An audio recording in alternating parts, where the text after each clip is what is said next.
Assalamualaikum warahmatullahi wabarakatuh. Perkenalkan, nama saya Ika Melia Sari, NIM 1221088. Di sini saya akan membuat tugas UAS mata kuliah Hukum Acara Perdata dan Peradilan Agama. Di sini ada 3 soal. Yang pertama itu, apa yang harus dilakukan oleh hakim dalam menjalankan hukum acara di pengadilan agama. Nah, yang pertama itu ada memastikan bahwa pihak mendapatkan hak yang sama untuk menyampaikan argumen dan bukti mereka. Yang kedua, itu ada menerapkan hukum dengan adil dan tidak memihak, harus berdasarkan fakta dan bukti yang disajikan. Yang ketiga, ada menjaga kerahasiaan proses pengadilan. Yang keempat, ada menjaga profesionalisme dan etika selama proses pengadilan itu berlangsung ya. Yang kelima, ada membuat keputusan yang berdasarkan hukum dan bukti yang ada.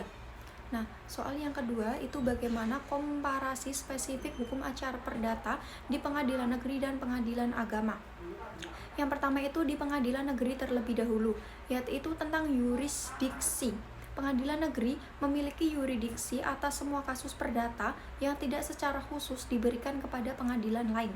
Yang kedua, di pengadilan agama ya, pengadilan agama memiliki yurisdiksi atas kasus yang berkaitan dengan hukum keluarga Islam seperti perceraian, warisan, dan perkawinan. Selanjutnya ada hukum yang digunakan. Pengadilan negeri menggunakan kitab undang-undang perdata dan hukum acara perdata, sedangkan pengadilan agama menggunakan kompilasi hukum Islam dan Undang-Undang Nomor 7 Tahun 1989 tentang peradilan agama. Yang selanjutnya ada proses pengajuan gugatan. Di pengadilan negeri, gugatan diajukan secara tertulis dan harus memenuhi syarat tertentu. Sedangkan di pengadilan agama, prosesnya serupa tetapi ada beberapa perbedaan dalam hal syarat dan prosedurnya. Nah, yang keempat itu ada terkait dengan proses persidangan. Kedua pengadilan ini memiliki proses persidangan yang serupa, termasuk pemeriksaan bukti dan saksi, pembacaan putusan, dan proses banding. Yang terakhir ada berkaitan dengan putusan. Di pengadilan negeri, di pengadilan negeri putusan diberikan berdasarkan hukum perdata dan bukti yang ada.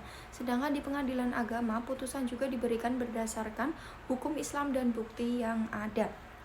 Secara umum, kedua pengadilan ini beroperasi dengan cara yang serupa, tetapi ada beberapa perbedaan penting yang mencerminkan perbedaan dalam hukum dan yurisdiksi mereka. Soal yang terakhir itu ada, bagaimana harapan Anda terhadap hukum acara perdata dan perdata agama di masa depan? Harapan saya itu hukum acara perdata dan perdata agama di masa depan itu akan semakin berkembang dan beradaptasi dengan perubahan zaman. Kan sekarang udah memasuki zaman modern, apa-apa serba canggih. Contohnya itu transparansi dan akuntabel. Yang kedua itu ada aksesibilitas. Yang ketiga ada adaptasi dengan teknologi. Yang keempat ada peningkatan perlindungan hak asasi manusia.